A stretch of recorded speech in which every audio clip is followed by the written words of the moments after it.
தந்தையே,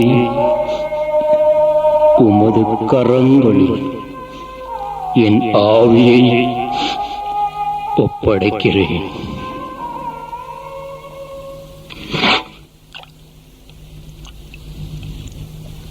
உள்ளபடியே இவர் நீதிமான் தான்.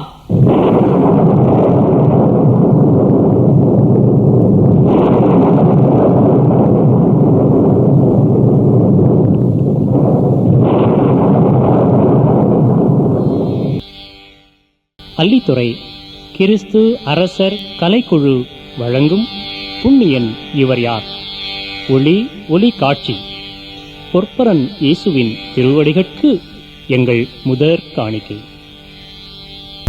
யோவான் என்னும் இனிய முனிவர் யோர்தான் நதியில் தோன்றிய முழுக்கு, பாலையில் கூவிய பண்புடை பெரியார் சோலையாய் ஜனங்களை சூழ்ந்திடச் செய்தார்.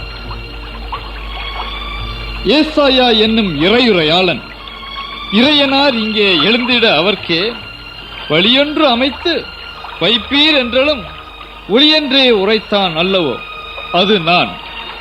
தீயோர் யாவரும் திருந்தி வந்து தூயோராகிறார் திருமுழுக்கு பெறுவீர், மாசுடை மனதோர் மாற்றம் அடைவீர். விண்ணக அரசு விரைந்தே வந்தது.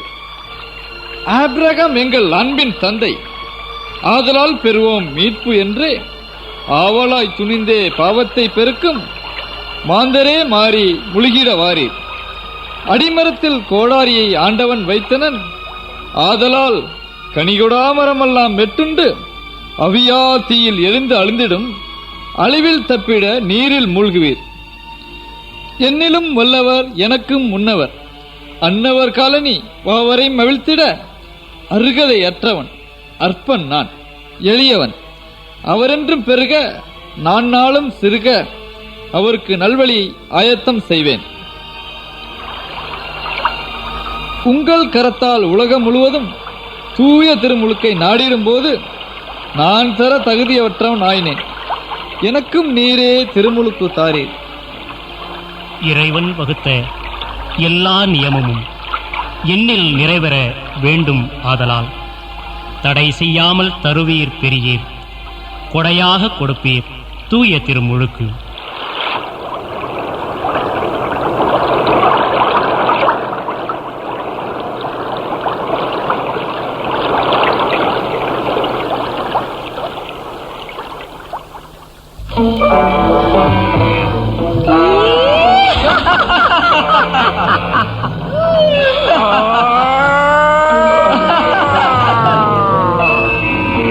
இயேசு 40 நாட்களாக ஒன்றும் உண்ணவில்லையே, நல்ல பசி போடும்.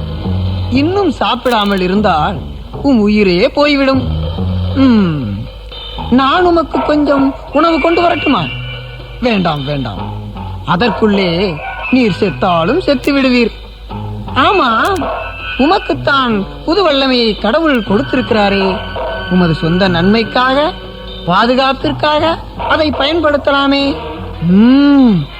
நீர் கடவுளின் மைந்தரானால் இந்த கற்களை அப்பங்களாகும்படி சொல்லும்.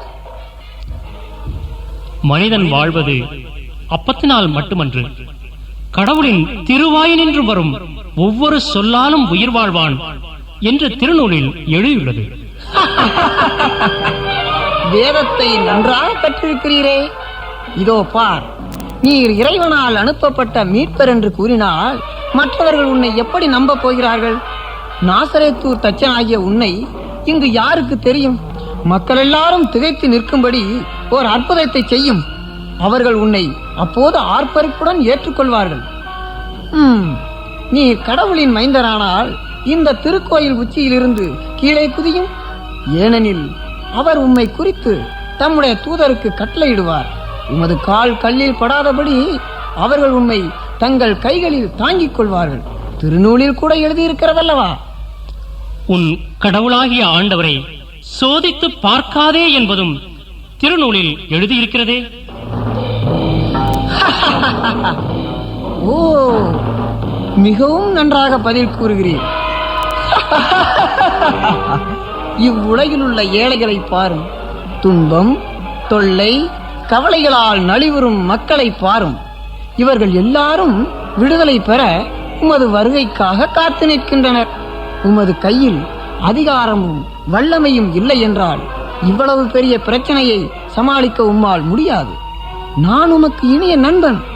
நான் உமக்கு உதவுகிறேன். என் வழியை பின்பற்றும். நீர் மட்டும் என் கால்களில் விழுந்து என்னை பணிந்து கொண்டால் உலகத்தின் அரசுகள் அனைத்தையும், அதன் மாட்சிமையையும் அதிகாரத்தையும் உமக்கு தந்து விடுவேன். சாத்தானே, அப்பாலே போ. உன் கடவுளாகிய ஆண்டவரை வணங்கி அவர் ஒருவருக்கே சேவை செய்து வருவாயாக என்று திருநூலில் எழுதியுள்ளதே. அதையும் தான் பார்க்கிறேன்.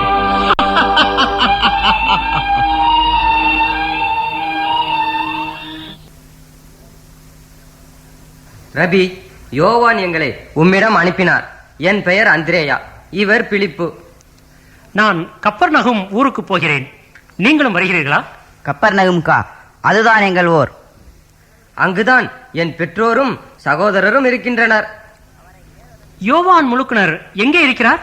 அவரை ஏரோதண்டிப்பா சிறையில் இட்டு விட்டான். யோவான் தான் உங்களை சுட்டிக்காட்டி, இதோ உலகத்தின் பாவத்தை சுமந்திருக்கும் தேவாட்டுக்குட்டி என்றார். என்னை அல்ல, இயேசுவையே நீங்கள் பின்பற்ற வேண்டும் என்றார்.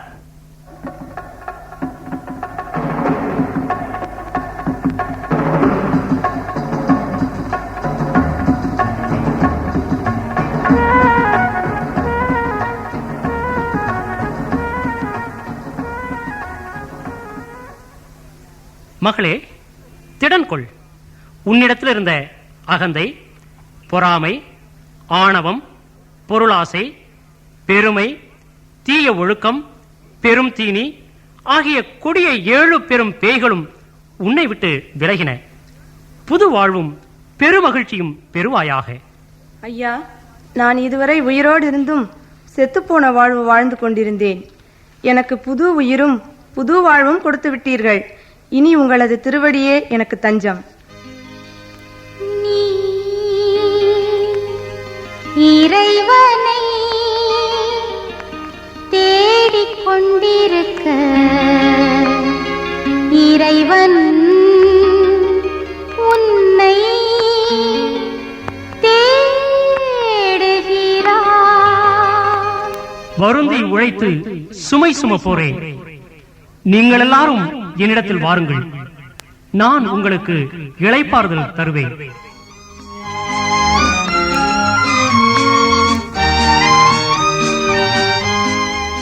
பேதுரு, யாக்கோபு, யோவான், அந்திரேயா, பிலிப்பு, என்னோடு வாருங்கள். நான் உங்களை மனிதரை பிடிக்கிறவர்கள் ஆக்குவேன்.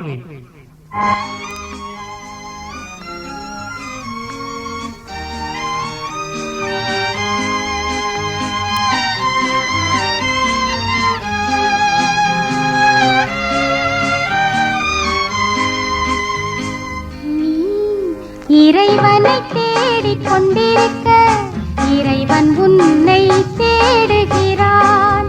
நீ இறைவனை தேடிக் கொண்டிருக்க இறைவன் உன்னை தேடுகிறான். நீ அவன் புகழ் பாடிக் கொண்டிருக்க அவனோ உன் புகழ் பாடுகிறான்.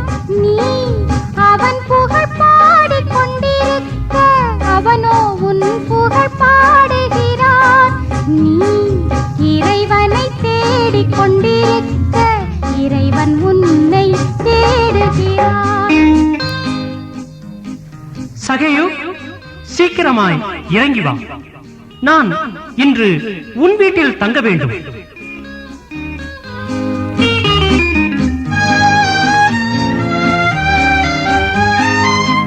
அழுகையில் அவனை அழைத்திடுங்கள், அழுகுரல் கேட்டு அரவணைப்பான். நீதியை பூவினில் திரைத்திடுங்கள், நீதியின் தலைவன் சிரித்திடுவான். நீ இறைவனை தேடிக் கொண்டிருக்க, இறைவன் உன்னை தேடுகிறான்.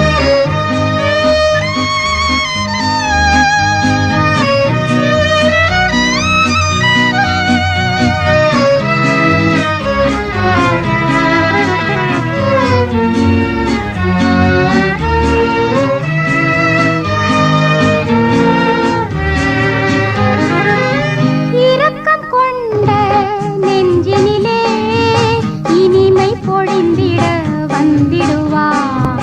தூய்மையின் வழியில் நடந்திடுங்கள், வாய்மையின் உருவில் வளர்ந்திடுவான். நீ இறைவனை தேடிக் கொண்டிருக்க, இறைவன் உன்னை தேடுகிறான்.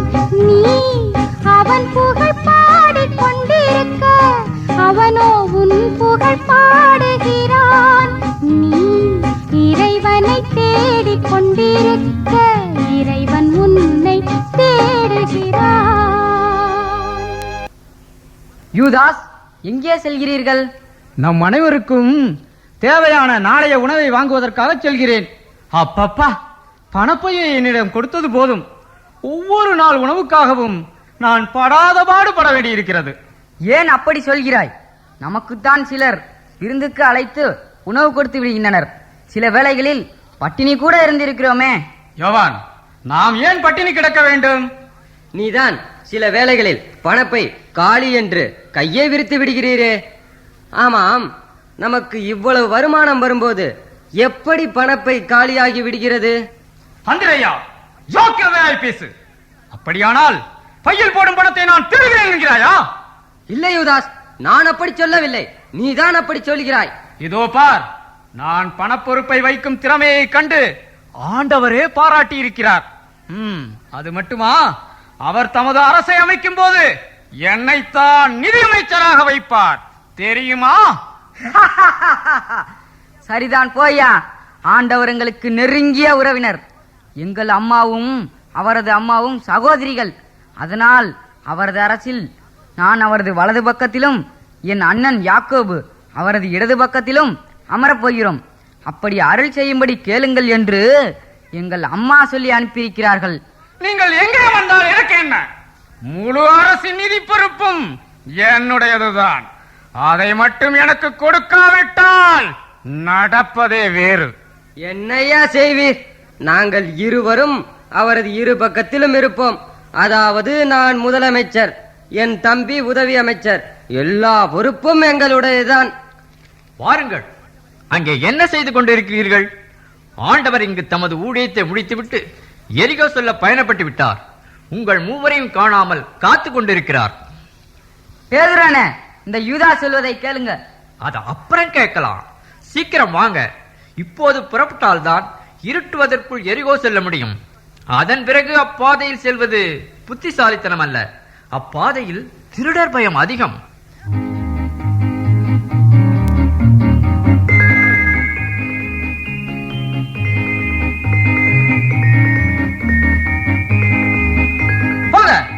உங்களுக்கு நேரமே தெரியாதா? ஆண்டவர் விடிந்து எழுந்ததிலிருந்து அதிக ஊழியம் செய்து களைத்து போயிருக்கிறார். அவரை தொந்தரவு செய்யாதீர்கள்.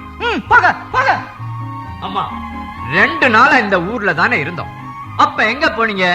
இப்ப நாங்க எரியோவுக்கு போகணும். நேரமாச்சு, போங்க போங்க. யூதாஸ், பேதுரு, சும்மா இருங்க. சிறு பிள்ளைகள் என்னிடம் வர இடம் கொடுங்கள். அவர்களை தடை பண்ணாதிருங்கள்.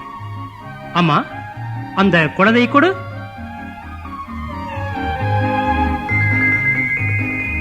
பேதுரு, பால் வடியும் இந்த குழந்தையின் முகத்தை பார். ஆமையா, கள்ளமில்லா வெள்ளை உள்ளம், அதான் முகமும் அருள் வடியுது. இந்த குழந்தையைப் போல ஒவ்வொருவரும் மனம் திரும்பி தூய உள்ளம் பெறாவிட்டால் விண்ணரசிற்குள் செல்ல முடியாது. ஏன் ஐயா? இக்குழந்தை தன் தேவைகளை தானே செய்து கொள்ள முடியாது. அதனால் அவர்கள் யாரை சார்ந்திருக்கிறார்கள்? அதன் பெற்றோரையே சார்ந்திருக்கின்றார்கள். அதுபோல மனம் திரும்பிய ஒவ்வொருவரும் தனது வானக தந்தையே சார்ந்திருக்க வேண்டும். அப்படிப்பட்டவர்களே கடவுள் அரசிற்கு உரியவர்கள்.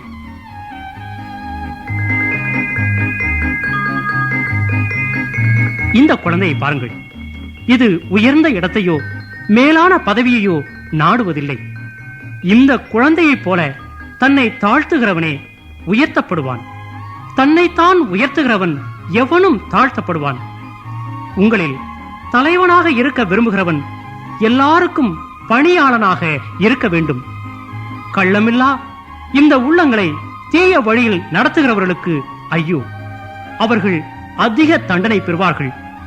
அவர்கள் கழுத்தில் திருகை கல்லை கட்டி ஆழ்கடலில் வீசி எறிந்து கொள்ள வேண்டும். அவர்கள் பிணத்தை பார்த்தால் கூட பிள்ளைகள் கெட்டுப் போவார்கள். இளம் நெஞ்சுகளே இறையரசு வளர்வதற்கு ஏற்ற நிலம். நற்செய்தி என்னும் விதை வளரும் நாற்றாங்கால். இச்சிறுவர்களில் ஒருவரை ஏற்றுக்கொள்கிறவன் என்னை ஏற்றுக்கொள்கிறான். மிகச் சிறியரான இவர்களுக்கு நீங்கள் எதை செய்தீர்களோ அதை எனக்கே செய்கிறீர்கள். கடவுள் குழந்தைகளை ஆசீர்வதிப்பாராக. எல்லா நலன்களையும் அருள்வாராக. பேரறிவும் பேராற்றலும் பெற்றுக்கொள்ள உதவுவாராக.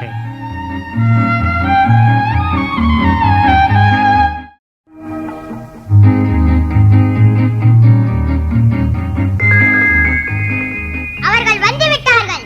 சீக்கிரம் வாங்க, போகலாம். அதோ அங்குதான் வந்து கொண்டிருக்கிறார்கள். டேய், எங்கடா போறீங்க? என்னடா குருத்தோலையெல்லாம் பிடிச்சுக்கிட்டு போறீங்க? இயேசு வருகிறார். இயேசுவா? ஆமாம், நாசரேத்து தீர்க்கதரிசி. வாடா, நேரமாகி விட்டது, போகலாம்.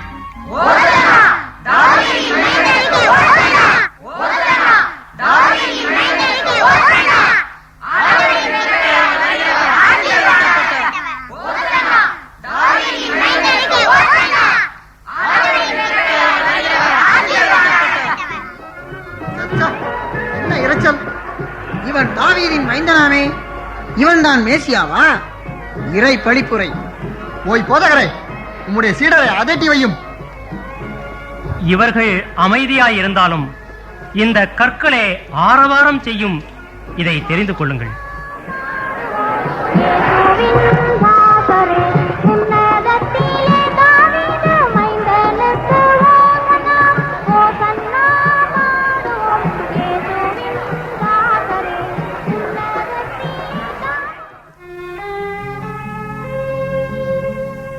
எருசலேமே, எருசலேமே, இறைவாக்குரைப்போரை கொன்று உன்னிடம் அனுப்பப்பட்டவர்களை கல்லால் அடிக்கும் நகரமே, கோழி தன் குஞ்சுகளை சிறகுகளின் கீழே கூட்டி சேர்த்துக் கொள்ளும் வண்ணமாக நான் எத்தனையோ முறை உன்னை கூட்டி சேர்த்துக் கொள்ள விரும்பினேன்.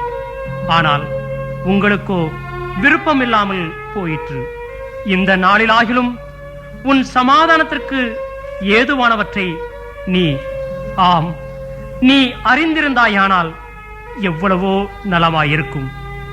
ஆனால் இப்பொழுதோ அவை உன் கண்களுக்கு மறைவாய் போயின.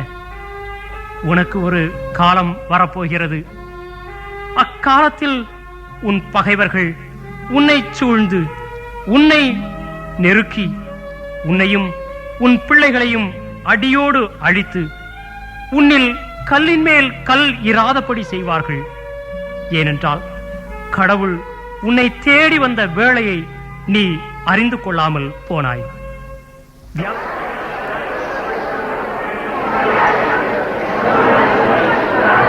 வியாபாரிகளே, உங்கள் பொருட்களை எடுத்துக்கொண்டு ஆலயத்தை விட்டு வெளியேறுங்கள். ஏன் எங்களை வெளியேறச் சொல்ல நீ யார்?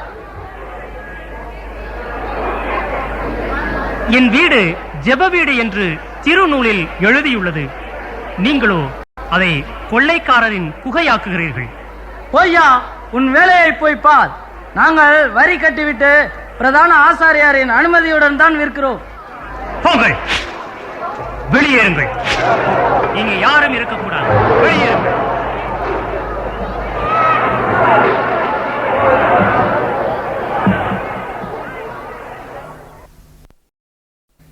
வெள்ளம் தலைக்கு மேல் வந்து விட்டது. இனியும் நாம் செயலில் இறங்காவிட்டால் நாம் தான் முட்டாள்களாவோம்.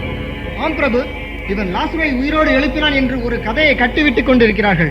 அதையும் நம்பிக்கொண்டு இந்த பாமர மக்கள் கூட்டம் கூட்டமாக இவன் பின்னே ஓடுகிறார்கள்.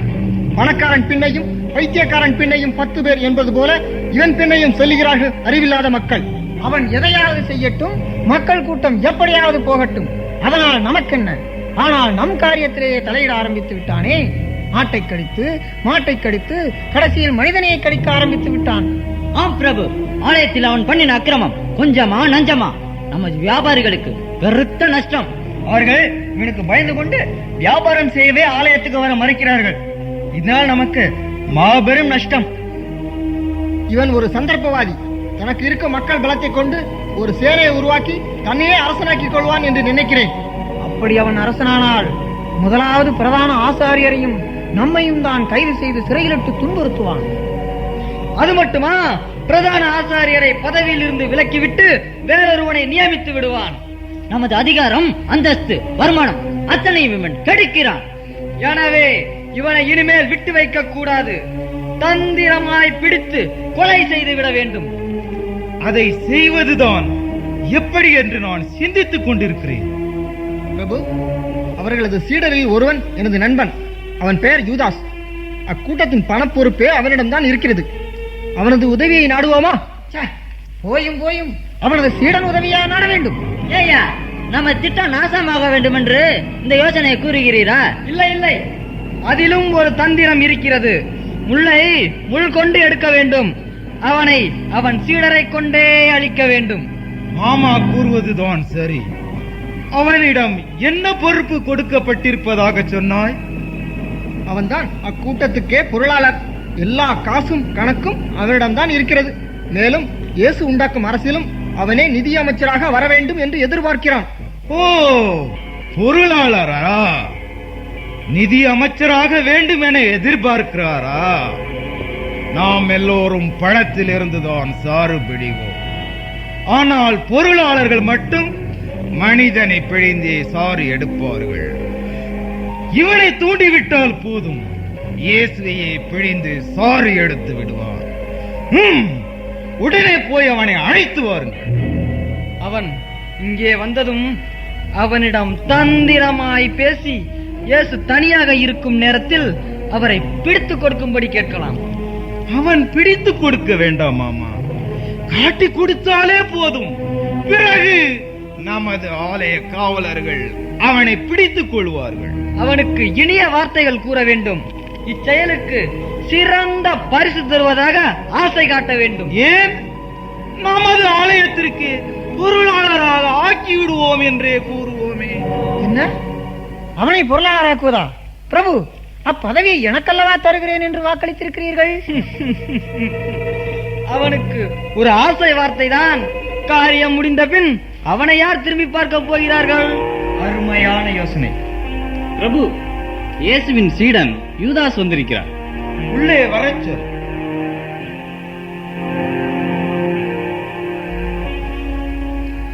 யூதாஸ், இவர்தான் பேரருளும் பெரும் மதிப்பும் பெற்ற பிரதான ஆசிரியர். எல்லாம் வல்ல இறைவனின் பிரதிநிதி. நம் மக்களின் பாவங்களை போக்க ஆடுகளை பலியிடும் ஆசாரியன். ஆசாரியன், பிரதான ஆசாரியன், இறைவனின் பிரதிநிதி. எளியவர்களை ஏமாற்றி கொள்ளையடிக்கும் கூட்டத்தின் தலைவனுக்கு பெயர்தான் பிரதான ஆசாரியனா? இவர் ஆட்டை பலியிடும் ஆசாரியரா அல்லது ஏழைகளை பலியிட்டு ரத்தத்தை பருகி மகிழும் ஓனாயா? பாவமேறியாத மக்களை பகடைக்காயாக்கி சூதாடும் வஞ்சகனுக்கு பெயர்தான் பலி செலுத்தும் ஆசாரியனா? இறைவனின் பெயரை சொல்லி ஏமாற்றி ஏழைகளின் ரத்தத்தில் நீந்தி விளையாடும் எத்தனுக்கு பெயர்தான் இறைவனின் பிரதிநிதியா?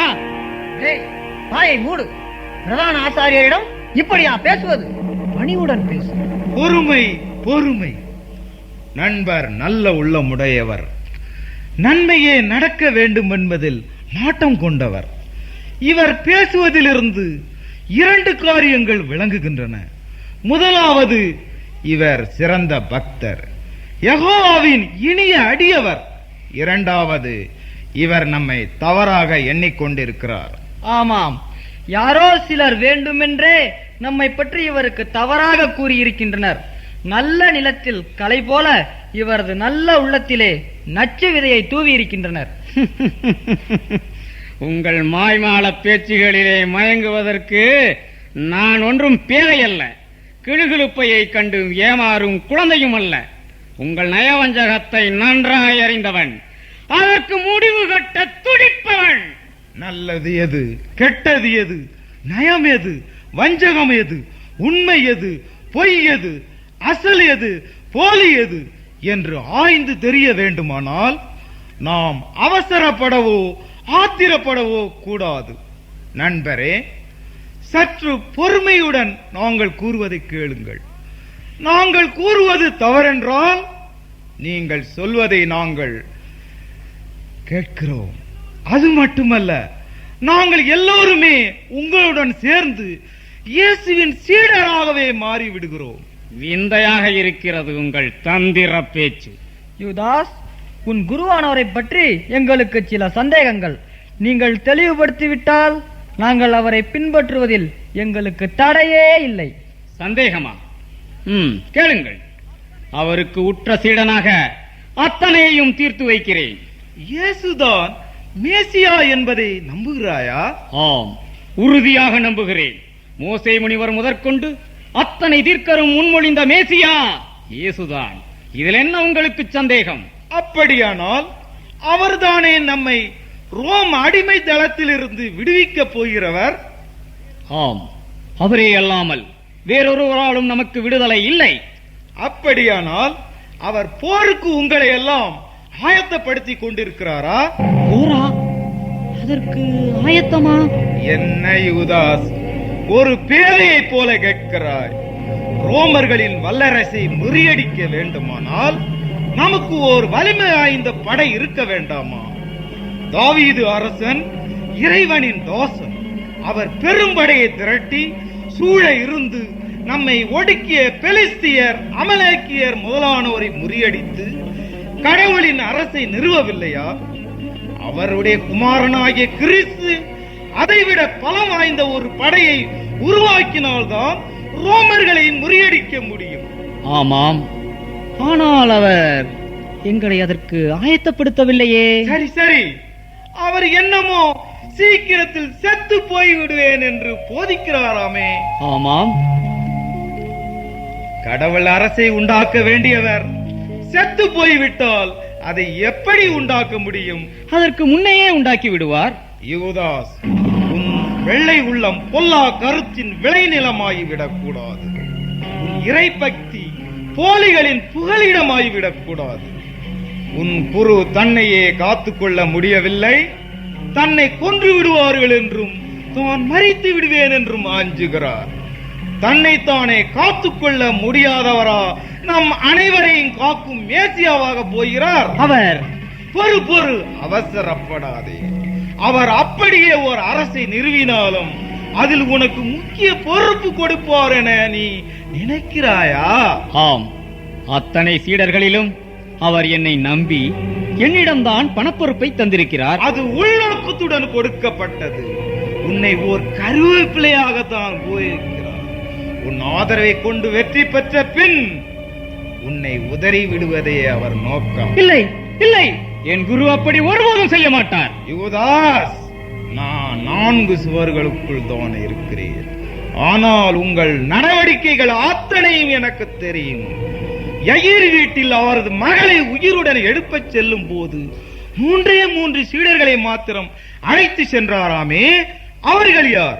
பேதுரு, யோவான், யாக்கோபு. உன் குரு எர்மோன் மலை மேல் ஜெபிக்க சென்ற போதும் 3 சீடர்களை மட்டும் அழைத்து சென்றாராமே, அவர்கள் யார்?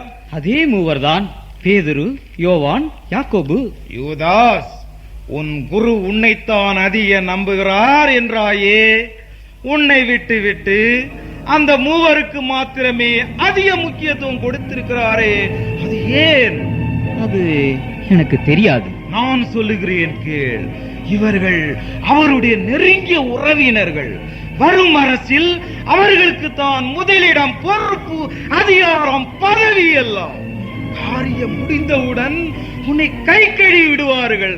அதற்காகத்தான் எல்லாரையும் விட்டுவிட்டு அந்த மூவரை மட்டும் தனியே அழைத்து ரகசிய திட்டமிட்டு இருக்கிறார்கள். புரிகிறதா? இது உண்மையாக இருக்குமோ? இவருக்கு எல்லாம் தெரிகிறதே. அன்று யோவானும் யாக்கோபும் அவரது இரு பக்கத்திலும் உட்காருவோம் என்று சொன்னார்களே. இது உண்மையானா நாம் எப்படி ஏமாற்றப்பட்டிருக்கிறோம்? இது வஞ்சனை, மோசடி. உமது அருமை, பெருமை, ஆற்றல் அனைத்தையும் நான் அடிக்கடி கேள்விப்பட்டிருக்கிறேன். அதனால் நம் எருசலேம் தேவாலயத்தின் பொருளாளராக உங்களையே நியமிக்கலாம் என நாங்கள் எல்லோரும் திட்டமிட்டிருக்கின்றோம். ஆம் நண்பா, இந்த நண்பர்கள் உன் திறமையை பார்க்கவில்லை, தங்கள் உறவையே பார்க்கிறார்கள். ஆனால் நாங்களோ யெகோவாவின் ஆலயம் சிறப்பு பெற திறமைசாலியான உன்னையே அப்பதவியில் நியமிக்கிறோம். நாளை முதல் அப்பதவியை ஏற்றுக்கொள். நீங்கள் என் பேரிலே பாராட்டும் அன்பை நான் புரிந்து கொள்ள முடிகிறது. ஆனால் எனக்கு சிந்திக்க சற்று அவகாசம் கொடுங்கள். யூதாஸ், நாங்கள் நம் மக்கள் அனைவர் பேரிலும் அன்பு கொண்டு அவர்களுக்கு எந்த ஆபத்தும் துன்பமும் நேரக்கூடாது என்று துடிக்கிறோம். அனல் மேல் புழுவென துடிக்கிறோம். உங்கள் குருவின் முன் யோசனை இல்லா செயலால் இன்று எருசலேமுக்கு பேராபத்து வந்திருக்கிறது. இவ்வாரத்தின் முதல் நாளில் ஊர்வலமாக வந்தாராமே, அன்றே ரோமர்கள் விழிப்படைந்து விட்டனர். செசாராவியில் இருந்து குதிரைப்படைகள் வந்து குவிந்து இருக்கிறது. இன்னும் ரோமையிலிருந்தும் படை தெரிவிக்க போவதாக செய்திகள் வந்திருக்கிறது. அப்படியா? ஆம் நண்பனே, ரோமர்கள் எப்போது எருசலேமை முற்றுகையிடலாம் என காத்துக் கொண்டிருக்கின்றனர். கொஞ்சமும் அரசியல் ஞானம் இல்லாத இயேசுவின் செயலால் இன்னும் சில தினங்களில் எருசலேமுக்கு பேராபத்து காத்திருக்கிறது. இந்த ஆபத்திலிருந்து நம்ம நகரத்தை காக்க என்ன செய்ய வேண்டும்? சொல்லுங்கள். என் உயிரையே என் நாட்டுக்காகவும் இந்த ஆலயத்திற்காகவும் கொடுக்கிறேன். நண்பா, நீ இறைப்பற்றும் நாட்டுப்பற்றும் உடையவன் மாத்திரமல்ல, அரசியல் அறிவும் உடையவன். எனவே சூழ்நிலையை உணர்ந்து கொண்டார். இப்பேராபத்து வருவதற்கே காரணம் அந்த இயேசுதான். ஒரு வகையில் பார்க்க போனால் அது உண்மையாகத்தான் இருக்கிறது. ஒரு வகையில் என்ன, அதுதான் உண்மை. ஆகவே இயேசு சற்று சும்மா இருந்தால் இந்த அரசியல் பிரச்சனை மறைந்து விடும். மக்களும் நலமுடன் வாழ்வார்கள். அவரை சும்மா இரும் என்றால் சும்மா இருப்பாரா? நாம் தான் அவரை ஒரு இடத்தில் அடைத்து வைக்க வேண்டும். ஆமாம், அதுதான் சரியான யோசனை. அவரை பிடிக்க வேண்டுமானால் அவர் தனியாக இருக்கும் இடம் தெரிய வேண்டும். யூதாஸ், நீ ஒரு சிறு உதவி செய்வாயா? ஓ, தாராளமாக. பின்னால் மறுக்க மாட்டாயே? நம் நாட்டு மக்களின் நலனுக்காக நீங்கள் எடுக்கும் எந்த திட்டத்திற்கு உதவ நான் தயார். இது சத்தியம். மிகவும் நன்றி. அப்படியானால் அவர் தனியாக இருக்கும் நேரத்தில் எங்களுக்கு சொல்.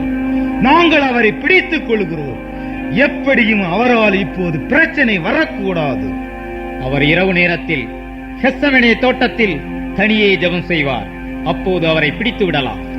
இரவு நேரத்தில் அவரது சீடர்கள் மத்தியில் அவரை அடையாளம் தெரியாதே, என்ன செய்வது? கவலை வேண்டாம், நான் அவரை முத்தமிடுகிறேன். அவர்தான் இயேசு. அவரை பிடித்துக் கொள்ளுங்கள். மிகவும் நன்று. உனக்கு ஒரு சிறு பரிசு அளிக்க விரும்புகிறோம். இதோ, இதை பெற்றுக்கொள். இது என்ன? 30 வெள்ளிக்காசு. உன் உதவிக்கு சன்மானம். வேண்டாம் வேண்டாம், நான் இதை நாட்டு நலனுக்காக செய்கிறேன். வேண்டாம். நாட்டு நலனுடன் நம் நலத்தையும் கவனித்துக் கொள்ள வேண்டும். பெற்றுக்கொள். வாப்பா யோவான், நீ ஆண்டவர் பக்கத்திலேயே உட்காருவேன் என்பாயே, உட்கார்ந்துக்க. இந்தாப்பா யாக்கோபு, நீ இன்னொரு பக்கத்துல உட்கார்ந்துக்க. யுதாஸ், பண்டிகை அதுமா ஏன் இப்படி எங்களிடம் வெறுப்பா பேசுற? நானா வெறுப்பா பேசுறேன்? உள்ளத சொல்றேன். உங்க திட்டமெல்லாம் எனக்கு தெரியாதா?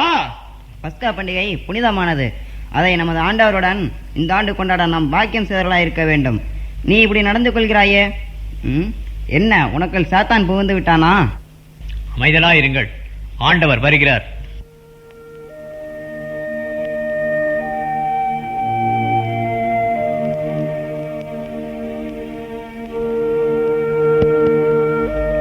பேதுரு, எல்லாம் ஆயத்தமாயிருக்கிறதா? ஆமையா. இப்பஸ்காவை உங்களுடன் உண்ண மிகவும் ஆசையாயிருந்தேன். ஏனெனில் எனது வேலை அண்மையில் உள்ளது என்பதை அறிகிறேன்.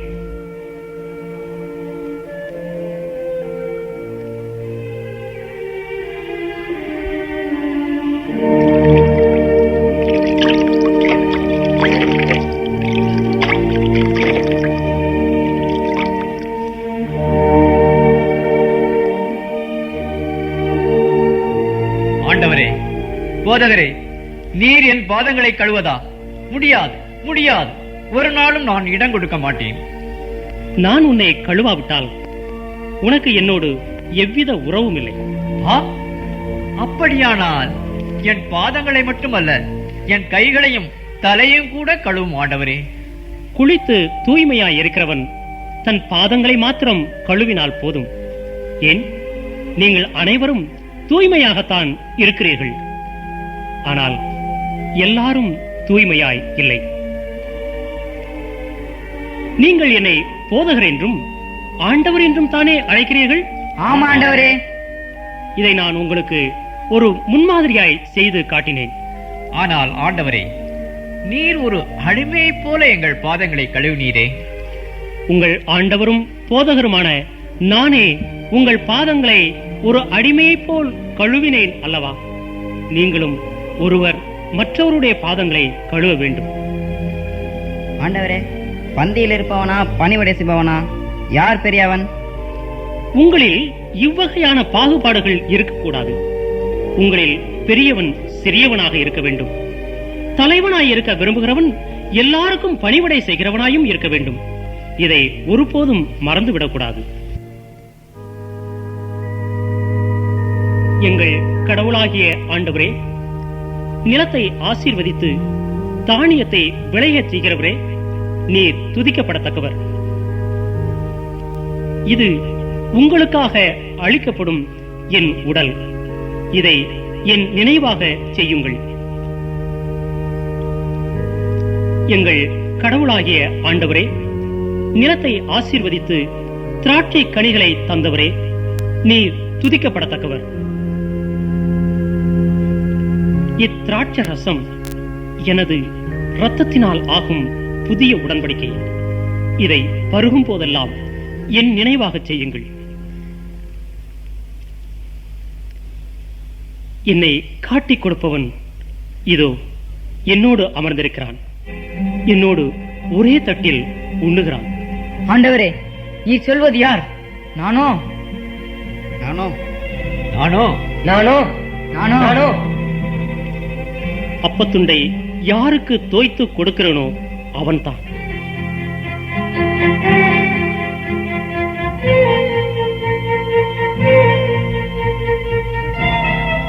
நீ செய்ய வேண்டியதை சீக்கிரம் செய். அவன் என்ன செய்ய போகிறான்? ஆண்டவர் அவனுக்கு ஏதாவது வேலை கொடுத்திருப்பார். பணப்பை அவனிடம் இருப்பதால் திருநாளுக்கு வேண்டியதை வாங்கி வா, அல்லது ஏழைகளுக்கு ஏதாவது கொடு என்று சொல்லியிருப்பார். அதான் போகிறான். மணமகன் இறைவனின் ஏற்பாட்டின்படியே போகத்தான் போகிறார். ஆனால் அவரை காட்டிக் கொடுப்பவனுக்கு ஐயோ கேடு. அவன் பிறவாதிருந்தால் அவனுக்கு நலமாயிருக்கும். இன்று இரவு நீங்கள் எல்லாரும் என்னை விட்டு ஓடிப் போவீர்கள். ஏனெனில் மேய்ப்பனை வெட்டுவேன், ஆடுகள் சிதறடிக்கப்படும் என்று எழுதியிருக்கிறது. ஆண்டவரே, என்ன சொல்கிறீர்? வானத்தை விட்டு பிரிந்து வெண்ணிலா வலம் வருவதா? வற்றா நீரை விட்டு பிரிந்து மீன் உயிர் வாழ்வதா? உம்மை பிரிந்து நாங்கள் ஓடுவதா? இது ஒருபோதும் நடக்காது. பேதுரு, உணர்ச்சி வசப்பட்டு பேசாதே. அறிவு தெரிந்த நாள் முதல் எங்கள் அன்னையா எங்களுக்கு ஆகாரம் கொடுத்த அலைகடலை விட்டோம், கையில் இருந்த வலையை விட்டோம், காலமெல்லாம் கூட இருப்போம் என்று உம்மை பின்தொடர்ந்தோம்.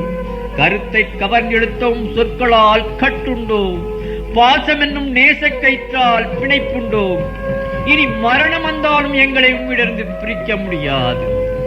ஒருவேளை இங்கிருக்கும் அத்தனை பேரும் உம்மை விட்டு போனாலும் நான் போக மாட்டேன். அது வெஞ்சிரையானாலும் சரி, உயிர் வதைக்கும் சிலுவையானாலும் சரி, உம்மை விட்டு பிரியேன், இது உறுதி. சீமோனே, சீமோனே, கோதுமையை புடைப்பது போல உன்னை புடைக்க சாத்தான் உத்தரவு பெற்றுக் கொண்டான். ஆனால் உன் விசுவாசம் உறுதியாயிருக்கும்படி உனக்காக மன்றாடினேன். நீ திருந்திய பின் உன் சகோதரர்களை உறுதிப்படுத்து. இன்று சேவல் இருமுறை கூவும் முன் நீ என்னை அறியேன் என்று 3 முறை மறுதலிப்பாய். இல்லை ஆண்டவரே, ஒருபோதும் அப்படி நடக்காது. போதும் நண்பர்களே, நான் உங்களை பணப்பை, கைப்பை, மிதியடி எதுவுமின்றி திருப்பணிக்கு அனுப்பிய போது உங்களுக்கு ஏதாவது குறைவு இருந்ததா? இல்லை. இப்போது பணப்பையை வைத்திருக்கிறவன் அதை எடுத்துக் கொள்ளுங்கள். வாள் இல்லாதவன் தன் மேல் சட்டையை விற்று ஒரு வாள் வாங்கிக் கொள்ளட்டும். நெறி கெட்டவர்களில் ஒருவராக எண்ணப்பட்டார் என்று எழுதியுள்ளது நிறைவேற வேண்டும். ஆண்டவரே, இங்கே 2 பட்டயங்கள் இருக்கின்றன. போதும், நிறுத்துங்கள். இறை மன்றாட்டு செய்வோம். தந்தையே, நேரம் வந்துவிட்டது. உமது மாட்சியை உமது மைந்தர் வழியாய் விளங்கச் செய்யும். நீர் எனக்கு தந்த பணியை செய்து முடித்தேன். நீர் என்னிடம் தந்த மனிதருக்கு உமது திருப்பெயரை வெளிப்படுத்தினேன். அவர்களை உமது திருப்பெயரின் பாதுகாப்பிலேயே வைத்து பாதுகாரும். என் மகிழ்ச்சி அவர்கள் உள்ளத்தில் நிறைவாய் இருக்கட்டும். இவர்களது வார்த்தையின் மூலமாக என்னிடம் நம்பிக்கை கொள்ளுகிறவர்களுக்காகவும் வேண்டிக் கொள்கிறேன். நாம் ஒன்றாயிருப்பது போல இவர்களும் ஒன்றாயிருந்து முழு வளர்ச்சி அடைய அருளும். நீர் என்னிடம் அன்பாயிருந்தது போல இவர்களிடமும் அன்பாயிரும். வாருங்கள், கெத்சேமனே தோட்டத்திற்கு செல்லுவோம். மணுமகன் பல பாடுகள் பட வேண்டும். அவரை மூப்பர்கள், வேத அறிஞர், தலைமை ஆசிரியர் ஆகியோர் பகைப்பார்கள். அவர் பிற மக்களால் கொல்லப்படுவார். ஆனால் 3 நாளுக்கு பின் உயிர்த்து எழுந்திருப்பார். ஆண்டவரே, என் மனம் கலங்குகிறது. என்ன நேருமோ என்று அச்சமாயிருக்கிறது. உங்கள் மனதில் கலக்கம் வேண்டாம். கடவுளிடம் நம்பிக்கையாயிருங்கள். என்னிடமும் நம்பிக்கையாயிருங்கள். என் பிதாவின் வீட்டில் அநேக அறைகள் உண்டு. உங்களுக்கு ஓர் இடம் ஆயத்தம் செய்யத்தான் போகிறேன். ஆண்டவரே, எங்களை விட்டுவிட்டா செல்ல போகிறீர்? நான் உங்களை திக்கற்றவர்களாக விட்டுவிட மாட்டேன். நான் தந்தையை வேண்டிக் கொள்ளுவேன். அப்போது அவர் இன்னொரு சகாயரை உங்களுக்கு தந்தருளுவார். நான் மெய்யான திராட்சை செடி, நீங்கள் கொடிகள்.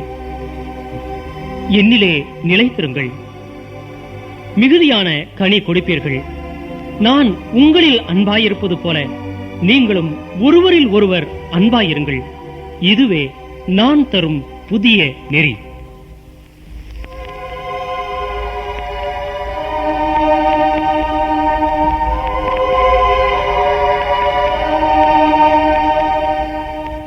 நண்பர்களே, நான் ஜெபித்து வருமளவும் இங்கே இருங்கள். பேதுரு, யாக்கோபு, யோவான், நீங்கள் என்னோடு வாருங்கள். திகிலும் மன கலக்கமும் என்னை சூழ்ந்திருக்கிறது. என் ஆன்மா மரணத்துக்கு ஏதுவான கொடும் துயரமடைகிறது. இங்கேயே தங்கி விழித்திருந்து ஜெபம் செய்யுங்கள்.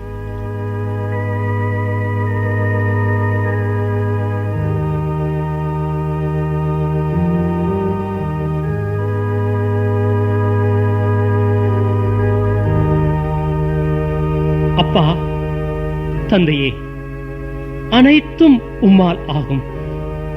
இத்துன்ப வேளையை என்னால் தாங்க முடியவில்லை. இவ்வேளையை என்னை விட்டு நீக்கிவிடு, நீக்கிவிடு.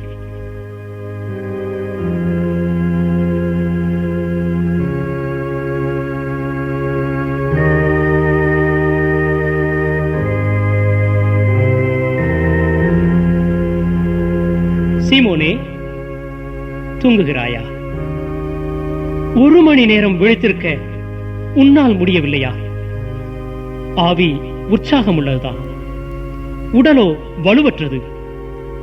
சோதனைக்கு உட்படாதபடி விழித்திருந்து ஜெபம் செய்யுங்கள்.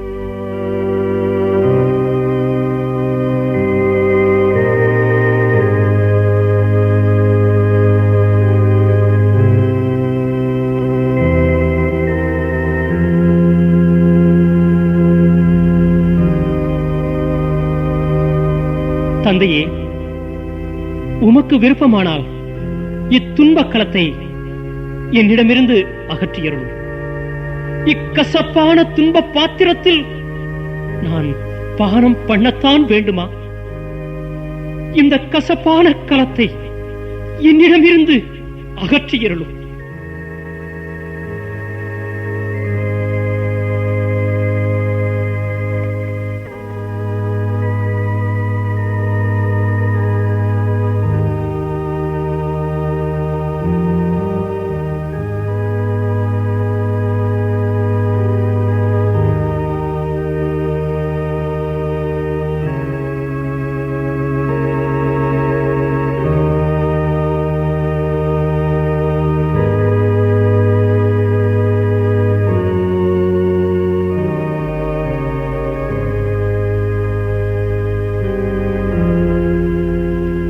தந்தையே, நான் இந்த வேலைக்குள் சென்று வேதனை அடைய வேண்டும் என்பது உமது சித்தமானால், இத்துன்பக் களத்தில் நான் பருக வேண்டும் என்பது உமது விருப்பமானால், என் விருப்பமல்ல, உம் விருப்பமே நிறைவேறட்டும்.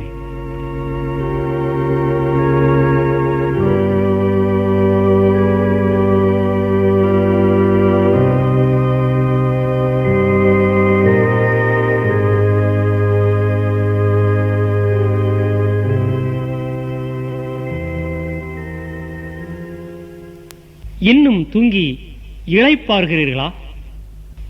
போதும், நேரம் வந்துவிட்டது. மணமகன் பாவிகள் கையில் ஒப்புக் கொடுக்கப்படுகிறார். எழுந்திருங்கள், போவோம். இதோ என்னை காட்டிக் கொடுக்கிறவன் நெருங்கிவிட்டான்.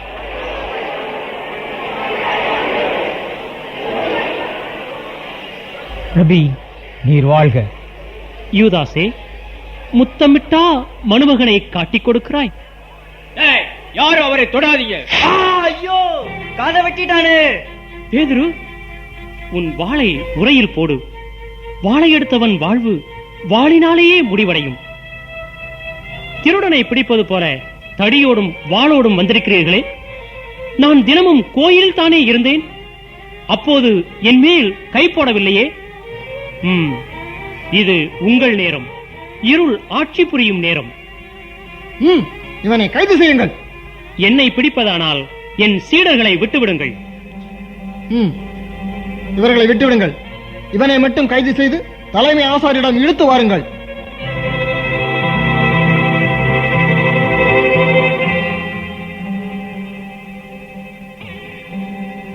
ஏய், நீயும் அவர்களில் ஒருவன் தானே? என்ன சொல்கிறீர்கள்? யார் அவர்கள்? அந்த நாசரேத்தூர் இயேசு. அவரை எனக்கு தெரியாதே. நான் நாசரேத் ஊர் பக்கம் போனதே இல்லை. ஓய், ஏன் பொய் சொல்கிறேன்? அவரோடு நீயும் தோட்டத்தில் இருந்தாயே.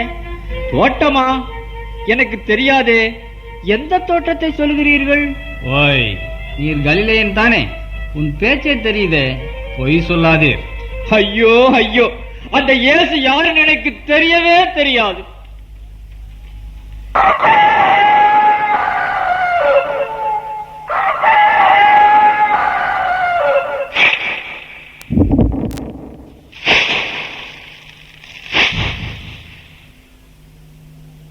யூதருக்கு ராஜாவா?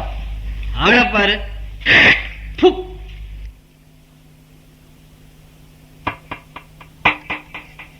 நீ தீர்க்கதரிசியா? உன்னை குட்டியது யாருன்னு சொல்லு பார்க்கலாம். அமைதி அமைதி அமைதியாயிருங்கள். தலைமை குரு வருகிறார்.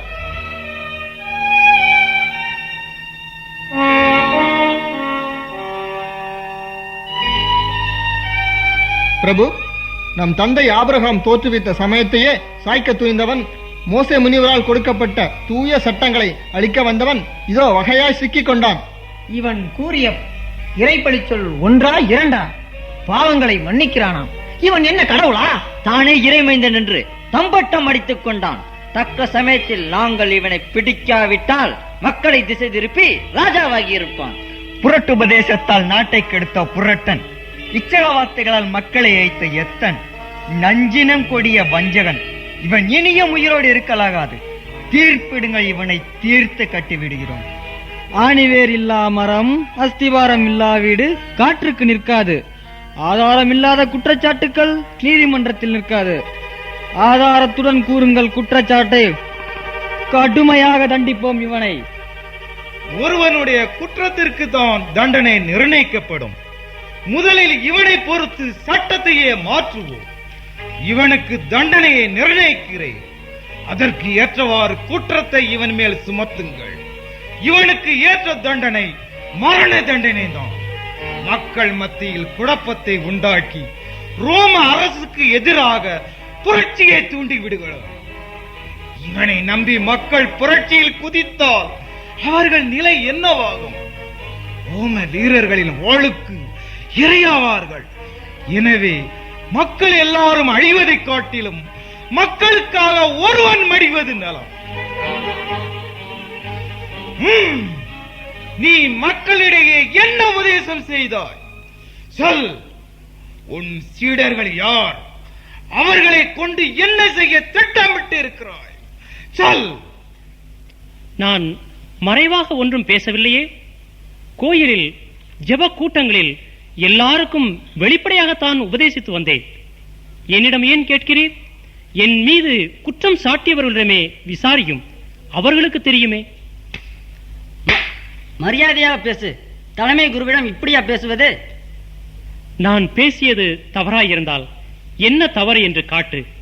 பேசியது சரியென்றால் ஏன் என்னை அடிக்கிறாய்? பிரபு, எனக்கு இப்பொழுதுதான் நினைவுக்கு வருகிறது. ஏரோது அரசன் கட்டிய புனித ஆலயத்தை இடித்துவிட்டு கைவேலையில்லாத வேறு ஒரு ஆலயத்தை 3 நாளுக்குள் எழுப்புவேன் என்றான். இடிப்பேன் என்றான், எழுப்புவேன் என்றான். உங்கள் குற்றச்சாட்டுகள் ஒன்றும் பொருந்தவே இல்லையே. உயிருள்ள கடவுளின் பெயரால் ஆணையிட்டு சொல். நீ கடவுளின் மகனான மேசியாவா? ஆம், நீ சொல்லுவது சரிதான். நானே அவர். மணுமகன் வல்லமையுள்ள இறைவனின் வலது பக்கத்தில் அமர்ந்து வான மேகங்கள் மீது வருவதை நீங்கள் இனி காண்பீர்கள். தெய்வ நிந்தனை, தேவ தூஷணம். இனி சாட்சிகள் எதிர். இவன் மாயாலேயே இறைவனை நிந்தித்ததை கேட்டீர்களே, நீங்கள் என்ன சொல்லுகிறீர்கள்? கொலை தண்டனை அளிக்க நமக்கு அதிகாரம் இல்லை. ரோம அதிகாரியான பிளாத்து தான் அதை வழங்க வேண்டும். வாருங்கள், இவனை பிளாத்துவிடம் அழைத்துச் செல்வோம்.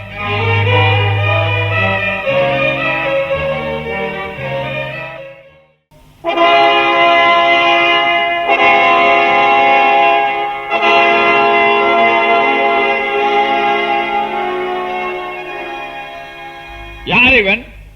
என்ன குற்றம் செய்தான்? இவன் குற்றவாளி இல்லை என்றால் உம்மிடம் ஏன் கொண்டு வருகிறோம்? இவனை கொண்டு போய் உங்கள் சட்டப்படி நீங்களே தண்டனை வழங்குங்கள். மரண தண்டனை வழங்க எங்களுக்கு உரிமை இல்லையே. மரண தண்டனையா? அப்படி என்ன குற்றம் செய்தான்? இவன் யூதருக்கு அரசன் என்று கூறிக்கொண்டு புரட்சியை தூண்டி விடுகிறான். ரோமருக்கு வரி செலுத்தக் கூடாது என்கிறான். மக்களிடையே குழப்பத்தை உண்டாக்குகிறான். உன் பேர் என்ன? என்ன தொழில் செய்கிறாய்? என்ன பேசாமல் இருக்கிறாய்? உன்னை தண்டிக்கவோ அல்லது விடுதலை செய்யவோ எனக்கு அதிகாரம் உண்டு, தெரியுமா? விண்ணகத்திலிருந்து அதிகாரம் அருளப்படாவிட்டால் உமக்கு என் மேல் ஒரு அதிகாரமும் இல்லை. ஆனால் என் மீது குற்றம் சாட்டுகிறவர்கள் பெரும் பாவத்தை தண்டனையாக பெறுவர்.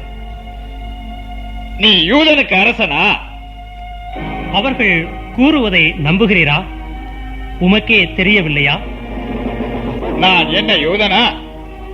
உன் இனத்தவர்களும் தலைமை குருக்களும் தான் குற்றம் சாட்டுகிறார்கள். என் அரசு இவ்வுலகத்தை சார்ந்தது அன்று. அப்படியானால் என் ஆட்கள் எனக்காக போரிட்டிருப்பார்களே. அப்படியானால் நீ அரசனா? ஆம், உண்மைக்கு அரசனாக உலகில் வந்தேன். உண்மையை விரும்புகிறவன் உள்ளத்தில் எனக்கு இடம் தருகிறான். உண்மையா? அது என்ன? இவனிடம் நான் ஒரு குற்றமும் காணவில்லையே. பாஸ்கா திருவிழா தோறும் ஒருவனை விடுதலை செய்ய வேண்டுமல்லவா? எனவே இவனை விடுதலை செய்யட்டுமா, அல்லது கொள்ளைகளில் ஈடுபட்டு கைது செய்யப்பட்ட பரபாசை விடுதலை செய்யட்டுமா? அப்படியானால் யூதருக்கு ராஜாவாகிய இவனை என்ன செய்யட்டும்?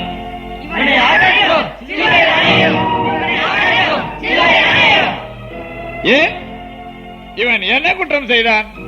எங்களுக்கு ஒரு சட்டம் உண்டு. அதன்படி இவன் குற்றவாளி. இவன் தன்னை கடவுளின் மகனாக்கி கொண்டான். எனவே இவன் சாகவே சாக வேண்டும். பிரபு, உங்கள் மனைவி ஒரு செய்தி எழுதி அனுப்பி இருக்கிறார்கள்.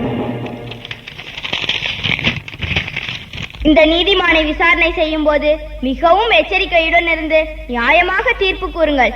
இன்று இவரை குறித்து நான் கனவில் மிகவும் வேதனை அடைந்தேன். இவன் மரண தண்டனை பெறுவதற்கு ஏதுவான குற்றம் ஒன்றும் செய்யவில்லை. எனவே நான் இவனை சவுக்கடி தண்டனை கொடுத்து விடுதலை செய்வேன். எடுத்துச் செல்லுங்கள், சவுக்கடி தண்டனை கொடுங்கள்.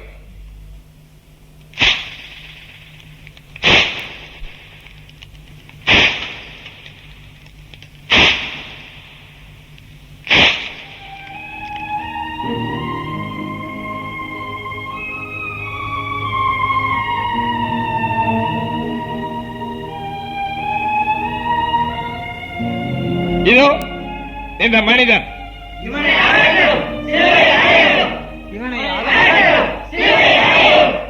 குற்றமற்றவனை எப்படி தண்டிப்பது? எப்படி தண்டிப்பது என்று தயங்கும் நீர் ஏன் இவனை கல்தூணில் கட்டியடிக்க உத்தரவு கொடுத்தீர்? அப்படி நீர் இவனை தண்டிக்காவிட்டால் ரோம பேரரசனுக்கு நீ எதிரி. இவன் தன்னை அரசன் என்று கூறி புரட்சி செய்கிறான்.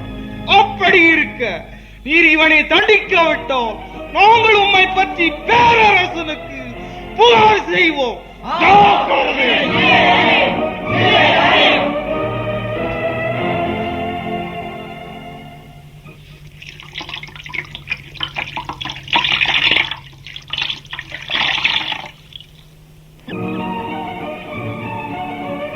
இந்த நீதிமானின் இரத்தப்பழிக்கு நான் பொறுப்பல்ல, நீங்களே பொறுப்பு.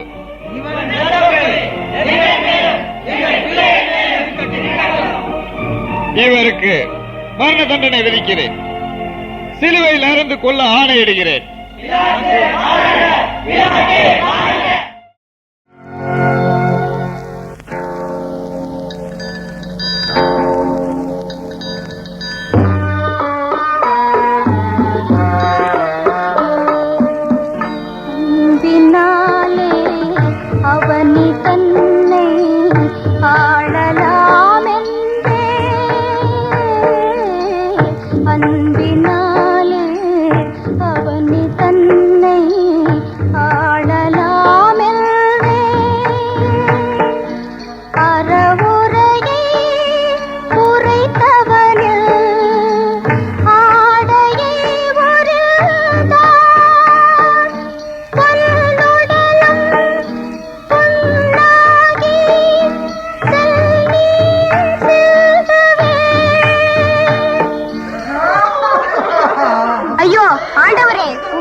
நன்மையே செய்து வந்த நாயகனே, உமக்கா இந்த பாடுகள்?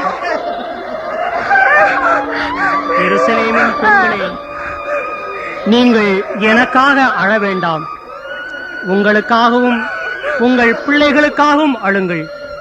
பச்சை மரத்திற்கே இப்படி செய்கிறார்கள் என்றால் பட்ட மரத்திற்கு இன்னும் எவ்வளவு அதிகமாய் செய்வார்கள். எழுந்திரு. டேய், இங்கே வா. இந்த சிலுவையை தூக்கு.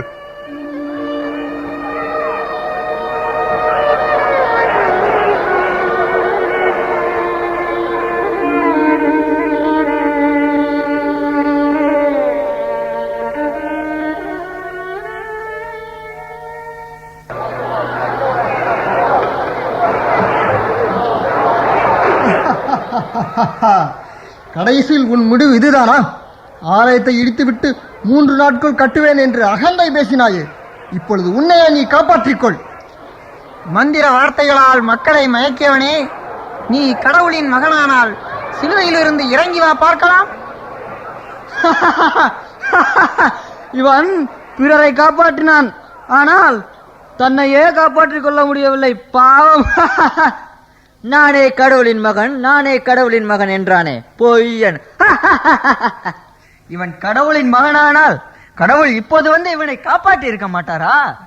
நீ இஸ்ரவேலின் அரசன் என்றாயே, தாவீதின் குலத்தோன்றல் என்றாயே, அது உண்மையானால் கீழே இறங்கி வா, நாங்கள் உன்னை நம்புகிறோம், அப்படியே உன் பின்னாலேயே வருகிறோம்.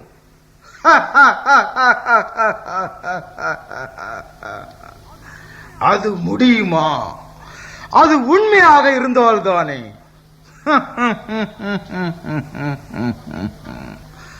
அனைத்திற்கும் மேலாக எல்லாம் வல்ல இறைவனின் திருக்குமாரன் என்றாயே.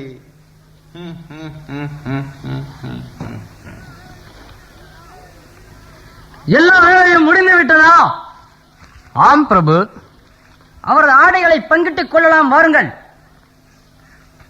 ஒரே அங்கிதான் இருக்கிறது, அது மேல் தொடங்கி கீழ்வரை தையல் இல்லாமல் இருக்கிறது. நானே வைத்துக் கொள்கிறேன். இல்லை, எனக்கு கொடு. வேண்டாம், சீட்டு போடுவோம். யாருக்கு விழுகிறதோ அவர்களுக்கு தான் அது. அதுதான் சரி. அதான் சரி.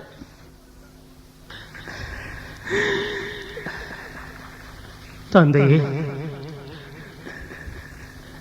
இவர்களுக்கு மன்னியும். தாங்கள் செய்கிறது இன்னதென்று இவர்களுக்கு தெரியவில்லை. நீ கடவுளின் மைந்தன் அல்லவா? உன்னையும் எங்களையும் காப்பாற்று. ஏய், பேசாமல் இரு. உனக்கு கடவுள் பயமே இல்லையா? நாம் தண்டிக்கப்படுவது சரிதான். நம் செயல்களுக்கு தக்க பலனை பெறுகிறோம். இவர் ஒரு குற்றமும் செய்யவில்லையே. இயேசுவே, நீர் உமது அரசில் வரும்போது என்னையும் நினைவு கூறும். இன்று நீ என்னோடு வான் வீட்டிலிருப்பாய், இது உறுதி.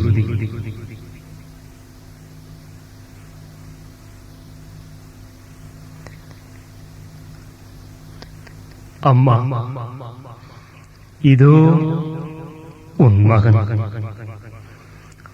நண்பனே, இதோ உன் தாய்.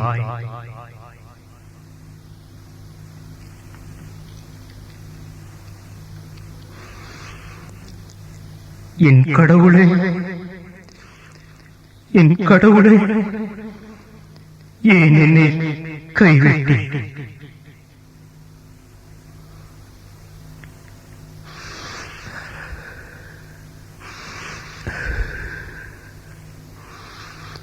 தாகமாய் இருக்கிறேன்.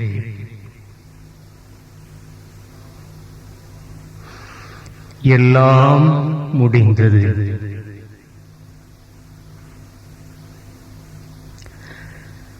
தந்தையே, உமது கைகளில் என் ஆவியை ஒப்படைக்கிறேன். உள்ளபடியே இவர் நீதிமான் தான்.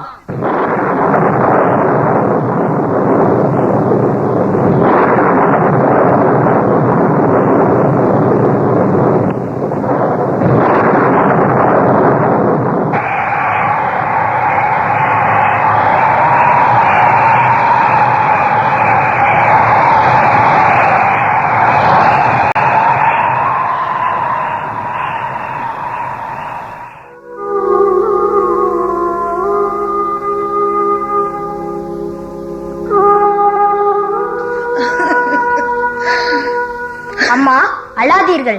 இன்னும் எத்தனை நாட்களுக்கு தான் உணவும் உறக்கமும் இல்லாமல் அழுது கொண்டே இருப்பீர்கள்? அன்று சிமியோன் கூறிய வாக்கு உண்மையாகிவிட்டதே. உன் இதயத்தை ஒரு பட்டயம் ஊடுருவி செல்லும் என்று அவர் சொன்னாரே, அப்படியே ஆகிவிட்டதே. என் மகனை முறைப்படி கூட அடக்கம் செய்ய முடியவில்லையே. நான் என்ன செய்வேன்? அம்மா, நாம் அரிமத்தியா ஊர் யோசேப்புக்கு நன்றி சொல்ல வேண்டும். அவர் முயற்சி எடுத்து ஆண்டவரின் உடலை பிளாத்தியிடம் கேட்டு வாங்கி ஒரு புதிய கல்லறையில் அடக்கம் செய்திருக்கிறார் அல்லவா? ஆறுதலாயிருங்கள். நரிகளுக்கு குழிகளும் ஆகாயத்து பறவைகளுக்கு கூடுகளும் உண்டு. மணமகனுக்கு தலை சாய்க்க இடமில்லை என்று அவர் கூறியது போலவே நிகழ்ந்து விட்டது. அவர் பிறக்கும் போதும் இடமில்லாமல் தொழுவத்தில் பிறந்தார். மரிக்கும் போதும் சொந்தமாக அவரது உடலை அடக்கம் பண்ண ஒரு கல்லறை கூட இல்லாமல் போய்விட்டதே. அவரது சடலத்திற்கு நறுமண பொருட்கள் கூட வைக்காமல் போய்விட்டோமே. அம்மா, வெள்ளை போளம், தூபவர்க்கம், நறுமண தைலம் எல்லாம் ஆயத்தம் செய்து வைத்து விட்டோம். ஓய்வு நாள் முடியட்டும். பொழுது விடிந்ததும் வாரத்தின் முதல் நாள் நாம் சென்று அவரது சடலத்திற்கு இவைகளை வைத்துவிட்டு வரலாம். பொழுது விடிந்ததுமா? அதுவரை இங்கு யார் இருக்க முடியும்? நீங்கள் இருட்டோடே போய் கல்லறையில் நறுமண பொருட்களை வைத்துவிட்டு வந்து விடுங்கள். பொழுது விடுவதற்குள் நாம் ஊரை விட்டே ஓடிவிட வேண்டும். ஆமாம் ஆமாம், இல்லை என்றால் நம்மையும் பிடித்து கொன்று போடுவார்கள். நீங்கள் இப்போதே சென்று வாருங்கள். அவரே ஆண்டவர் என்று நம்பி எல்லாவற்றையும் விட்டு அவர் பின்னே வந்து விட்டோமே, இனி என்ன செய்வது? பேதுருவுக்கும் அவருடைய சகோதரர்களுக்கும் பரவாயில்லை. கையில் ஒரு தொழில் இருக்கிறது. பழையபடி மீன் பிடித்து தங்கள் பிழைப்பை காப்பாற்றிக் கொள்வார்கள். நம்பாடுதான் திண்டாட்டம். எதிர்காலத்தை நினைத்தால் பயமாக இருக்கிறது. கற்பாறையான பேதுருவே, ஏன் களிமண் போல் உட்கார்ந்திருக்கிறீர்? ஏதாவது ஆலோசனை கூறும். அவரை தொந்தரவு செய்யாதீர்கள். மிகவும் மனமுடைந்து போயிருக்கிறார். பெண்கள் கல்லறையிலிருந்து திரும்பி வருவரை காத்திருப்போம். அவர்கள் வந்த பின்னர் இருவராக இந்த ஊரை விட்டே சென்று விடுவோம். யாரும் கூட்டமாக செல்ல வேண்டாம். அப்புறம் நம்மை கண்டுபிடித்து விடுவார்கள். நாம் எச்சரிக்கையாக இல்லாவிட்டால் நம் உயிருக்கும் ஆபத்து. அதுவரை கதவுகள் நன்றாக பூட்டப்பட்டிருக்கிறதா என்று பார்த்துக் கொள்ளுங்கள். கதவை யாராவது தட்டினால் யார் என்று விசாரித்து அதன் பின்னர் திறங்கள். யூதர்கள் நாம் இருக்கும் இடத்தை கண்டுபிடித்து விட்டால் திடீரென்று தாக்கினாலும் தாக்குவார்கள். பிறகு நாம் அனைவரும் கூண்டோடு பரலோகம்தான். தோமா, ஏன் இப்படி நம்பிக்கை இல்லாமல் பேசிக் கொண்டிருக்கிறீர்கள்? நாம் கலிலேயா சென்ற பின்னர் தொடர்ந்து என்ன செய்யலாம் என்று யோசிப்போம். பொறுமையாக இருங்கள்.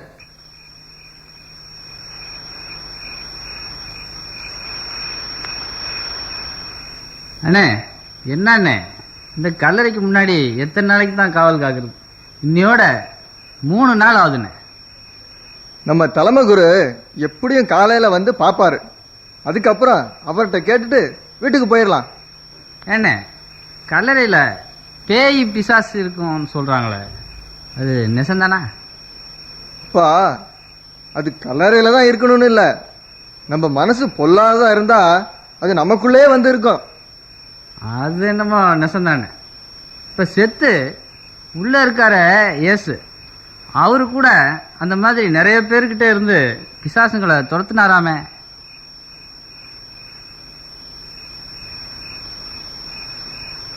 அண்ணே, அது என்னண்ணே, அந்த கல்ல ஒரே வெளிச்சம் தெரியுது. ஐயோ, எனக்கு பயமா இருக்குண்ணே. ஆமாப்பா, கல்லு கூட தானே அசையுதே.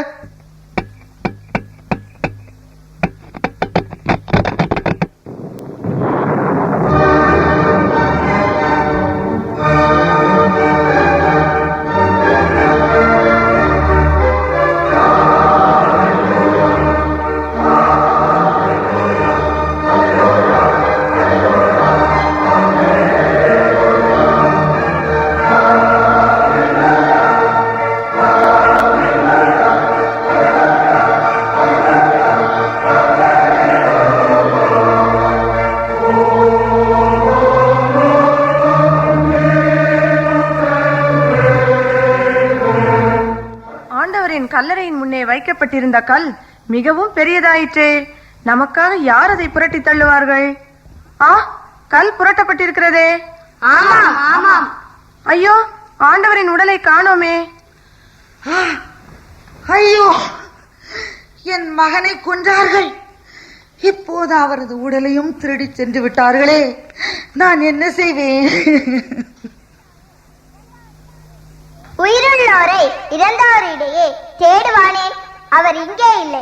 உயிர்த்து விட்டார். மனுமகன் பாவிகளிடம் கையளிக்கப்பட்டு சிலுவையில் அறையுண்டு 3ஆம் நாள் உயிர்த்தெழ வேண்டுமென்று அவர் உங்களுக்கு சொன்னதை நினைவு கூறுங்கள்.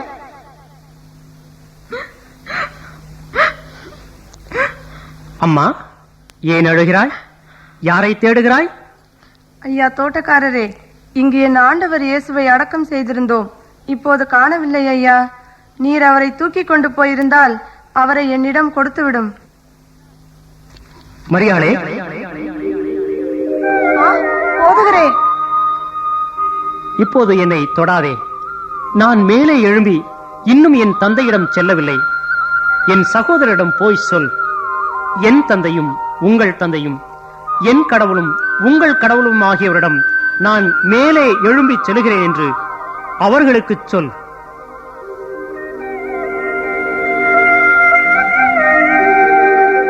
என்ன கல்லறைக்கு சென்ற பெண்களை இன்னும் காணோம்? கதவு நல்லா பூட்டி இருக்குதான்னு பாருங்க. யூதர்கள் யாராவது திடீரென்று வந்து நம்மை பிடிச்சுக்க போறாங்க. யாரது? நாங்கள் தான். கதவை திறங்கள். ஏன் இவ்வளவு நேரம்? அதிசயம், அற்புதம், ஆண்டவர் உயிரோடு எழுந்தார். அல்லேலூயா. ஆண்டவர் உயிரோடு எழுந்தார். அல்லேலூயா. உண்மையாகவா? என்ன நடந்தது? சொல்லுங்கள். நாங்கள் கல்லறைக்கு சென்றபோது கல்லறையை மூடி இருந்த கல் புரட்டி தள்ளப்பட்டிருந்தது. ஆண்டவரின் உடலை கல்லறையில் காணவில்லை.